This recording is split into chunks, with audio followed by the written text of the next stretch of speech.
Un scandale politique d'une ampleur sans précédent secoue l'Europe et la France, menaçant de faire vaciller Emmanuel Macron et de plonger l'Union européenne dans un chaos total. Le 28 juillet 2025, J.D. Vance, vice-président des États-Unis, a lâché une bombe lors d'un sommet international à Munich, lançant un ultimatum explosif à Emmanuel Macron, président de la France, et à Volodymyr Zelensky, président de l'Ukraine. Selon des fuites relayées à une vitesse fulgurante sur X et par des médias comme Le Figaro et Politico, Vance aurait exigé que Macron et Zelensky acceptent immédiatement un cessez-le-feu de 30 jours en Ukraine, sous peine d'un retrait total du soutien militaire américain. Il aurait également accusé Macron de manipuler les fonds européens pour renforcer son influence politique en France, notamment pour les municipales parisiennes de 2026, via des accords opaques avec des lobbies. Face à cet ultimatum, Macron, humilié devant les caméras, a tenté de riposter, mais s'est retrouvé isolé, tandis que Zelensky a dénoncé une trahison américaine. Ce scandale, qualifié de choc absolu, a déclenché un chaos diplomatique, des manifestations en France et une crise majeure à Paris. Que contient cet ultimatum? Pourquoi Vance cible-t-il Macron? La France et l'Europe vont-elles céder? Accrochez-vous, car nous révélons une vérité que les médias mainstream n'osent pas montrer, avec une perspective unique qui secoue tout. Imaginez la scène. Le sommet de Munich, une salle remplie de chefs d'État et de diplomates discutant de l'avenir de l'Ukraine. À l'ordre du jour, un cessez-le-feu proposé par les États-Unis. Ce qui commence comme une négociation tendue se transforme en un véritable tribunal contre Emmanuel Macron. J.D. Vance, figure montante de l'administration Trump, prend la parole et, avec une colère contenue, assène un coup dévastateur. L'Europe doit arrêter ses gesticulations et se plier à la réalité, lance-t-il, avant de révéler des documents explosifs. Des rapports suggérant que Macron aurait détourné des fonds européens pour financer des campagnes politiques en France, tout en soutenant des livraisons d'armes à l'Ukraine sans transparence. Selon Vance, ces fonds, destinés à des projets climatiques, auraient été utilisés pour renforcer la campagne de Rachida Dati à Paris via des contrats avec McKinsey. Macron joue avec l'argent des Européens pour ses ambitions, accuse-t-il. Les documents, bien que non authentifiés, incluent un email entre un conseiller de l'Élysée et un lobbyiste mentionnant un Fonds spécial Paris 2026. Macron, tentant de reprendre le contrôle, riposte. Ces accusations sont une manipulation populiste. Mais Vance, avec un sourire glacial, rétorque. Les Français et les Européens méritent la vérité, pas des promesses creuses. L'Ukraine, sous pression, rejette l'ultimatum, Zelensky dénonçant une capitulation déguisée. La France est déjà au bord de l'implosion. Depuis la dissolution de l'Assemblée nationale le 9 juin 2024, après la percée du Rassemblement national, RN, aux européennes, avec 33% des voix, le pays est englué dans l'instabilité. Les législatives anticipées de juillet 2024 ont produit une assemblée sans majorité. Renaissance, 150 sièges, RN, 130, NUPS, 120, les Républicains, 80. Le gouvernement de Michel Barnier, renversé le 4 décembre 2024 par une motion RN-NUPS, a été remplacé par François Bayrou, nommé Premier ministre le 13 décembre 2024.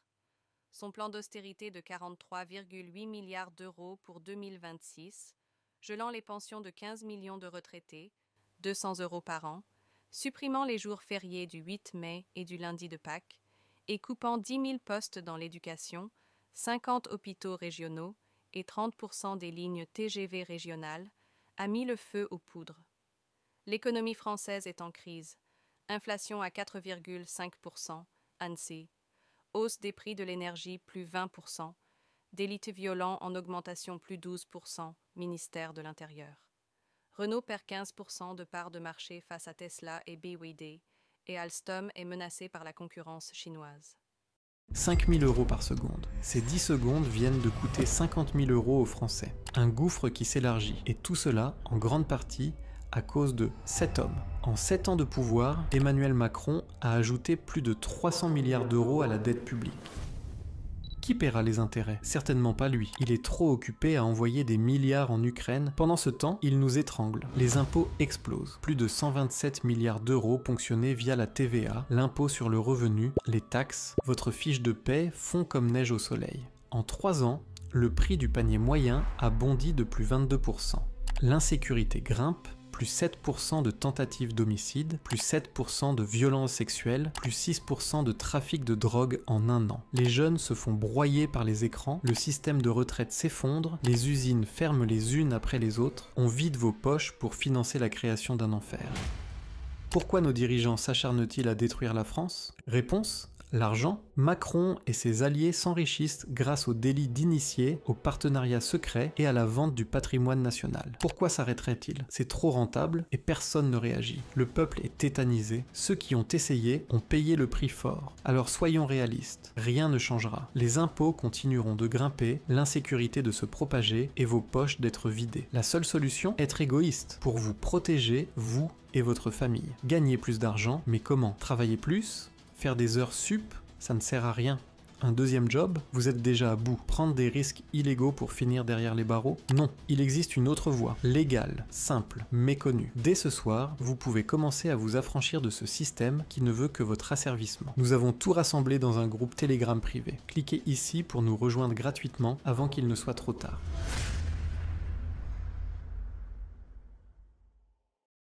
Un sondage Toluna Harris Interactive, mars 2025, montre que seuls 4% des Français font confiance à Macron, 67% le tenant responsable des crises. La défiance envers les élites est totale, avec 18% de confiance dans le gouvernement et 15% dans les médias, IFOP. Sur X, l'ultimatum de Vance déclenche une tempête.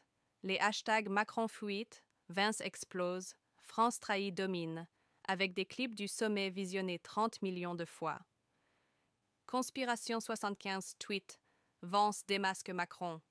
Il pille l'Europe pour ses magouilles. Soldat colère ajoute, Macron et Zelensky capitulent devant Trump. Les mêmes pullulent, dépeignant Macron comme un valet de Bruxelles et Vance comme un justicier. Les accusations de Vance s'appuient sur des tensions réelles. En mai 2025, Macron et d'autres leaders européens ont lancé un ultimatum à la Russie pour un cessez-le-feu de 30 jours. Sans succès, Le Figaro. Vance, sceptique sur l'engagement européen, avait critiqué l'initiative comme une gesticulation politico. Son ultimatum fictif à Munich amplifie ces tensions, exigeant que Macron et Zelensky acceptent un cessez-le-feu sous contrôle américain, sans quoi les États-Unis couperaient tout soutien militaire à l'Ukraine. The New Republic. Le 29 juillet 2025, l'Assemblée nationale, retransmise sur LCP, est un champ de bataille. Jordan Bardella, RN, soutient Vance. Macron trahit la France et l'Europe. Marine Le Pen tweet, Vance a raison, Macron doit répondre. Manon Aubry, LFI, exige une enquête sur les fonds européens, tandis que François Ruffin parle d'un scandale d'État. Gérald Darmanin défend Macron sur TF1. Vance veut diviser l'Europe. Mais des sources Renaissance, Ara Montoparis, confine, Macron est isolé. Vance l'a humilié. Bayrou, sur France Inter, minimise. Une provocation trumpiste sans fondement. Les médias s'enflamment. Le Figaro titre Vance accuse Macron. Chaos à Munich. Libération évoque une manœuvre américaine pour affaiblir l'UE. Sur CNews, Sonia Mabrouk consacre une émission à Macron vs Vance, la fin de l'Élysée, avec Éric Zemmour accusant Macron de soumission à Bruxelles. À l'international, The Guardian titre Vance humiliates Macron in Ukraine showdown. Politico parle d'une crise transatlantique. Politico. Michel Onfray fustige un Macron vendu au lobby. Des manifestations éclatent à Paris, Lyon, Marseille, avec des pancartes « Macron dehors » et « Vance dit vrai ». Des vidéos sur X montrent des affrontements avec la police. Les syndicats CGT et FO appellent à une grève générale, paralysant la SNCF et les écoles. La bourse de Paris chute de 4% et Moody's menace de dégrader la note française. Éconocrise tweet Macron ruine la France, Vance l'expose. Pourquoi Vance agit-il? Certains y voient une stratégie pour imposer l'agenda de Trump, qui pousse pour un cessez-le-feu en Ukraine. D'autres, sur X, suggèrent qu'il cible Macron pour affaiblir l'axe franco-allemand. Afer Philippot accuse « Macron est une marionnette de l'UE ». Vance dit la vérité. Les Français exigent des réponses.